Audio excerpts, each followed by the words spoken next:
Soft lies can be comfortable, but only the cold, metallic truth has the power to set your soul free. We aren't afraid to peel back the layers of deception and show you the world as it really is. Hit subscribe now for the most honest storytelling on YouTube. My grandmother kept her important papers in a green metal box under her bed. Not a safe, not a filing cabinet. A green metal box with a little latch that never quite closed all the way, and she trusted it completely. She told me about it when I was 12, sitting on the edge of her quilt while she folded laundry. If anything ever happens to me, she said, smoothing a pillowcase against her chest, you go under that bed first.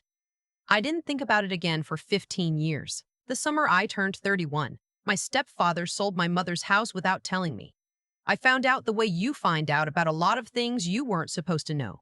By accident, through the wrong person, at the wrong time. It was a Tuesday afternoon in late June, and I was standing in the parking lot of a Walgreens when my neighbor back home, a woman named Mrs. A. Kowalski, who had watched me grow up and still called me Little Wren's friend, even though I am 31 years old, with a graduate degree and a job I actually understand, left me a voicemail that said, and I am quoting her exactly, "Honey, I just wanted to make sure you knew they've got a sign in front of your mama's place. Sold sign. Thought you'd want to know."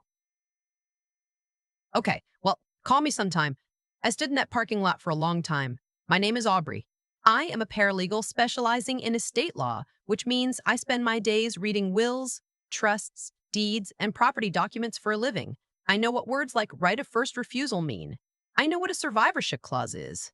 I know that when someone dies and leaves property behind, that property does not simply belong to whoever is standing closest to it. My mother knew this too, which is why she planned carefully before she died. She passed when I was 24. Ovarian cancer. 14 months from diagnosis to the end. She was 51. Her name was Carol, and she had brown eyes and a laugh that came out of nowhere and a habit of leaving half-finished cups of coffee on every surface in the house. I still see a forgotten coffee cup sometimes and feel it like a punch to the throat. She had been married to my stepfather, a man I will call by his first name, which is Robert, for 11 years by the time she died. They met when I was in middle school. Robert was fine.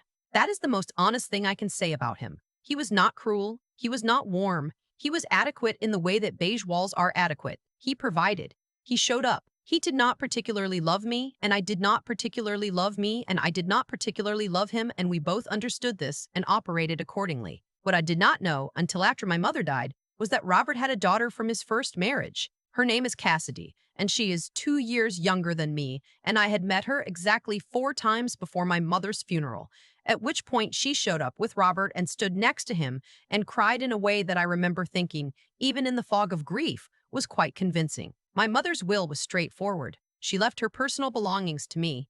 She left a small savings account to her sister, and she left the house. The house she had owned outright since before she even met Robert. The house that had been in her family. The house where I grew up and where my grandmother had lived for the last 3 years of her life. She left it to me, with one condition. The condition was this. The house could not be sold, transferred, or refinanced within 10 years of her death without my written, notarized consent. She had her attorney put it in writing. She had it recorded with the county. She was very clear. Robert knew about the condition. He signed paperwork acknowledging it. I have a copy. For the first few years after she died, nothing happened. I moved to a different city for work. I called Robert on holidays out of obligation. He called me on my birthday, also out of obligation. The house sat there. A family rented it for a while. Then that family moved, and it sat empty for a bit, and then Robert got a new tenant, and that was that. 3 years ago, Robert married again. I found out through a Christmas card. Not a phone call. A Christmas card, with a photo of the two of them on what appeared to be a cruise ship, and a printed message that said, "Wishing you joy this season. Robert and Deborah." I stared at that card for a long moment, and then I put it on the refrigerator because I didn't know what else to do with it, and then I forgot about it. I should not have forgotten about it. Deborah, I would come to understand, is a woman with very specific ideas about what belongs to her. She is pleasant in the way that certain plants are pleasant, colorful and attractive and capable, under the right conditions, of being quite harmful. She has a daughter, Cassidy, from Robert's first marriage, who, by the time Robert and Deborah married, was 28 and recently divorced and apparently in need of a fresh start. A fresh start that, as it turned out, They had decided would take place in my mother's house. I did not learn any of this from Robert. I learned it from Mrs. Kowalski in a voicemail in a Walgreens parking lot on a Tuesday afternoon in June. When I called Robert back, he did not pick up. I called 3 times. Then I sent a text that said simply, "I got a message about a sold sign at Mom's house. Please call me." He read it. I could see the 2 little check marks. He did not call. I called my mother's attorney next. Her name is Patricia. Wait, no. I cannot use that name. Let me tell you what mattered about her. She had handled my mother's estate. She still had all the files, and when I explained what I had seen and heard, she was quiet for a moment, and then she said, "Aubrey, if that property was sold without your consent, the sale is not valid. Full stop." "Can he do that?" I asked. "Like legally, is it possible he found a way around it?" "There's no way around it," she said. "That clause was recorded. Any title search would have found it. Any competent title company would have required your signature before closing." "So either the sale hasn't closed yet," I said, "or someone made a very serious mistake. Or," she said, "someone thought you wouldn't notice." I thought about Robert reading my text, setting his phone face down. "What do I need to do?" I asked. She told me. The first thing I did was pull the property records from my mother's house. This is public information. Anyone can do it. I did it from my kitchen table in 20 minutes with a cup of tea going cold next to my laptop. The records showed that 11 days earlier, a deed had been recorded transferring the property from Robert as the surviving spouse and estate representative to a buyer. The deed had a signature line for me. It had my name on it, Aubrey, and next to my name, a signature. It was not my signature. I have signed my name thousands of times. I know exactly what it looks like. It's one of those slightly loopy signatures that people develop in their teens and never quite change. What was on the deed was a flattened, careful version of it. Like someone had looked at my name written out and tried to replicate it without knowing the motion behind it. I sat at my kitchen table for a very long time. Here is what I know about forged signatures on recorded legal documents. Because I work in estate law and I have for 6 years, it is not a misunderstanding. It is not a clerical error. It is fraud. It is a felony. It is the kind of thing that unwinds a real estate transaction completely, that gets people disbarred and sometimes prosecuted, that title insurance companies have very strong opinions about. I know all of this because I work with it, because I have sat across the desk from families in exactly this kind of situation, because I have watched attorneys explain calmly and clearly that the law does not make exceptions for family. I went to my grandmother's house the next morning. She is still alive. She is 83, and she lives in the same house she has lived in for 40 years, and she still has the green metal box under her bed. The latch, still slightly broken. When I knocked on her door at 9 in the morning on a Wednesday, she took one look at my face and said, "Come in, I'll put on coffee." I told her everything at her kitchen table, the same table where she had fed me breakfast every morning for the 3 years she watched me after school when I was small. The sun came through the window at the same angle it always has. The coffee was the same brand she has been buying since before I was born. She listened to all of it without interrupting. When I finished, she said, "Does Robert know you know? He's not returning my calls." She nodded slowly. "That's answer enough." She got up, and I heard her in the bedroom, and she came back with the green metal box. She set it on the table and opened it. Inside, organized with rubber bands and paper clips in the way of a person who doesn't trust filing systems but trusts herself, were documents going back decades. Bank statements, insurance papers, and near the bottom, a manila envelope with my name written on it in my mother's handwriting. My grandmother had held it since the week my mother went into hospice. "She told me to give it to you if you ever needed it," my grandmother said. I wasn't sure what that meant. I think I understand now. Inside the envelope was a letter from my mother and a document I had never seen before. A supplementary trust amendment, signed and notarized 6 weeks before she died, that made absolutely explicit, in language that brooked no ambiguity at all, that the property could not be transferred without my signature, and that any attempt to do so would constitute a breach of trust subject to legal remedy. My mother had known. She hadn't told me. Maybe she didn't want to worry me during those last weeks. Maybe she thought it would never come to this. Maybe she just wanted to make sure that if it did, I would have what I needed. I read her letter 3 times sitting at my grandmother's kitchen table. She talked about the house. She talked about growing up in it, about bringing me home from the hospital to it, about the light in the upstairs hallway in October. She said she wanted me to have it when I was ready for it, whether that was in 10 years or 20, and she trusted me to know when that was. She said, I hope you never need this, but if you do, you'll know what to do. I folded the letter carefully and put it back in the envelope. Then I called my attorney. Within 48 hours, we had sent a formal notice to the buyer, the title company, and the recording office in the county. The notice cited the recorded consent clause, the trust amendment, and the fact that the signature on the deed was not mine and had not been authorized. We requested that the transaction be immediately flagged and that no disbursement of funds occur pending investigation. The title company responded within hours. In my experience, title companies respond very quickly when they realize they may have insured a fraudulent transaction. Their attorney called my attorney. There were several conversations I was not party to. What I was told afterward was this. The title company's internal review had found that a notary had certified my signature without verifying my identity. The notary was a woman whose name I will not use here, who happened to work at an office Robert's new wife, Deborah, had used before for other paperwork. The connection was not subtle. When Robert finally called me back, it was 4 days after Mrs. Kowalski's voicemail. His voice had a quality to it that I can only describe as carefully controlled, like someone who had prepared what to say. He told me there had been a misunderstanding. He told me that the sale had been handled by a real estate agent he trusted and that he had not reviewed all the documents personally. He told me that Cassidy really needed a place to land and that he had hoped I would understand. I let him finish. Then I said, Robert, there is a forged signature on a recorded deed with my name on it. I didn't authorize it.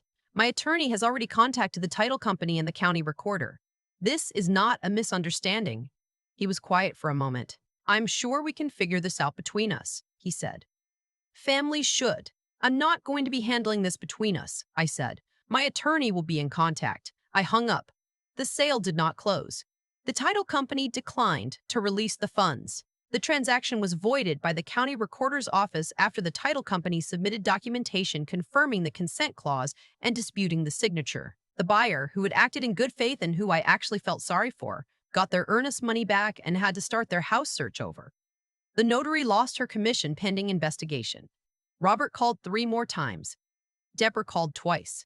I did not answer. Through my attorney, Robert eventually agreed to several things. He acknowledged that the consent clause was valid and binding. He agreed to make no further attempts to transfer, sell, or encumber the property without my written notarized consent until the 10-year period expires. He agreed to provide a full accounting of the rental income from the property going back to my mother's death, a portion of which, per the trust, should have been directed to me and had not been. That portion, it turned out, was not insignificant. I did not end up pursuing criminal charges for the forgery. That was my choice, made with my attorney's guidance and my own instincts. Some people will disagree with that decision. I understand why. I thought about it for a long time. I ultimately decided that what I wanted was not to watch Robert go through a criminal proceeding, but to get back what was mine and make sure it could never happen again. Whether that is the right choice, I genuinely don't know. It is the choice I made. What I do know is this. My mother was right about the house, and she was right to plan the way she did, and she was right to put that envelope in my grandmother's green metal box. I went back to that house in August. I have a key. I let myself in and walked through the empty rooms. The afternoon light came through the windows at the angles I remembered. The floors were the same floors. The hallway upstairs was exactly the width it has always been. I stood in my mother's kitchen for a while. I thought about the cup of coffee she would have had on the counter. I thought about the letters she had written in the last weeks of her life, the careful words she had chosen, the way she had managed to be both very sad and very practical at the same time. Because that was who she was. She was always one step ahead. I don't know exactly what I'll do with the house yet. The 10-year period has another 4 years on it. I am in no hurry. What I know is that it is mine, and it is protected, and no one can take it without my knowing, because I am paying attention now. My grandmother called me last week. She just wanted to chat. We talked for 40 minutes about nothing in particular, her garden, a documentary she had watched, a neighbor's new dog. Before we hung up, she said, "Your mother would be proud, you know."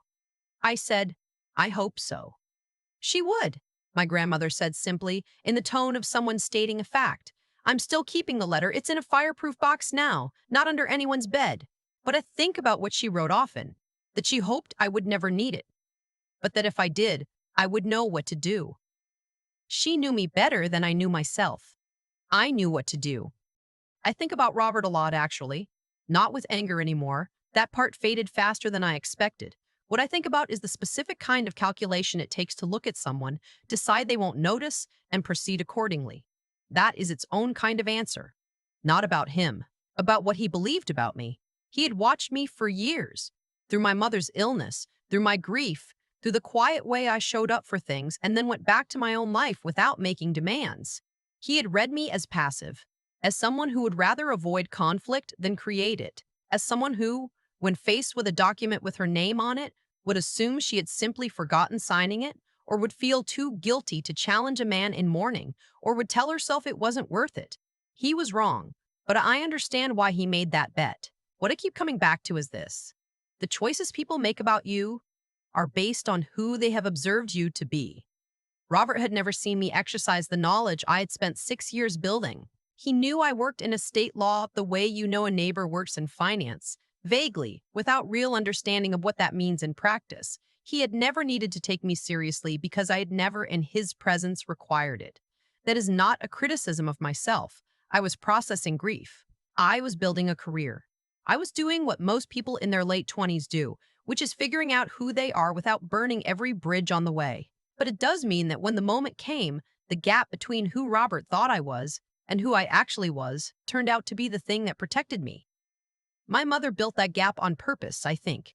She knew Robert. She knew that 11 years of watching her daughter be polite at holiday dinners would not have prepared him for what happened when that daughter sat down with property records and a cup of tea and started reading. She put that amendment in the green box because she knew I would know what to do with it when the time came. That is what I mean when I say she was always one step ahead, not because she was suspicious by nature, but because she was careful in the specific way that people are careful when they have spent a lifetime watching others be careless with things that mattered. There is something I want to say about the house itself, and it is this: I don't think I will ever live in it. It is not about the memories, though those are there. It is that the house has become something else to me now, proof that the people who love you can protect you even after they are gone, if they plan carefully enough and trust you enough to know what to do.